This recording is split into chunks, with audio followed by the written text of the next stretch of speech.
আজ আমি আপনাদেরকে এই গলার ডিজাইনটা কাটিং করে দেখাচ্ছি কিভাবে কাটিং করলাম। দেখুন, প্রথমে একটা পেপার পেস্টিং নিয়ে নিয়েছি। পেপার পেস্টিংটা এমনি লম্বাতেও 10, চওড়াতেও 10 করে আমি কেটে নিয়েছি।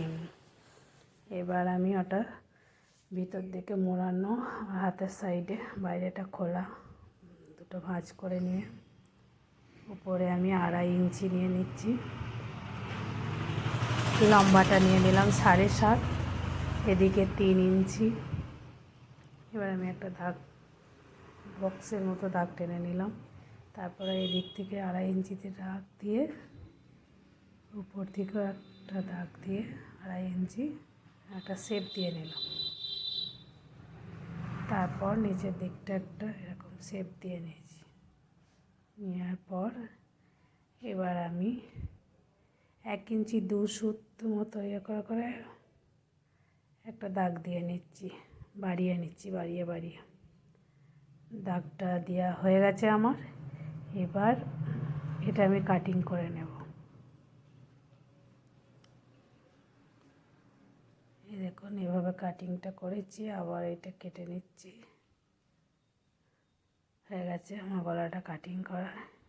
এবার একটা কাপড়ে বসিয়ে নিচ্ছি, দিয়ে ইস্ত্রি করে দিচ্ছি। ইস্ত্রি করা হয়ে গেছে। এবার এটাকে 1 ইঞ্চি মতো বাদ দিয়ে আমি একটা দাগ টেনে নিলাম, তারপরে কেটে নিচ্ছি। কেটে নেওয়ার পর ধারগুলো একটু একটু কেটে দিচ্ছি, এটা আমার মোড়াতে সুবিধা হবে। এবার মুড়িয়ে সেলাই করে দিচ্ছি, ভাঁজ করে। সেলাইটা করা হয়ে গেছে। এবার সমান করে আমি মাঝখানে একটা কাটিং করে নিলাম। জামাটাও সমান করে মাঝখানে একটা কাটিং করে নিচ্ছি। কাটিং করার পর দুটো কাটিং এক জায়গায় করে এবার আমি একটা পিন দিয়ে আটকে দিলাম। আটকে দেওয়ার পর 1/2 ইঞ্চি বাদ দিয়ে আমি ভিতর থেকে দেখুন এইভাবে সেলাইটা দেবো। সেলাই দেওয়া হয়ে গেছে, পিনগুলো খুলে দিলাম। এরপর আমি 1/2 ইঞ্চি বাদ রেখে কেটে নিচ্ছি।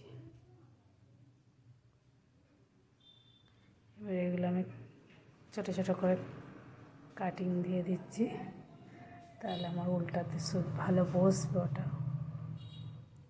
এবার এটা উল্টে একটা চাপ সেলাই দিয়ে নিচ্ছি ধার দিয়ে, মানে বক্রমটার উপর দিয়ে আর সেলাইটার উপর দিয়ে। জামাতে কিন্তু সেলাইটা লাগবে না। তবে এটা ভালো করে বসিয়ে নিয়ে এটার উপর দিয়ে আবারও আমি দুটো সেলাই দিয়ে নেব।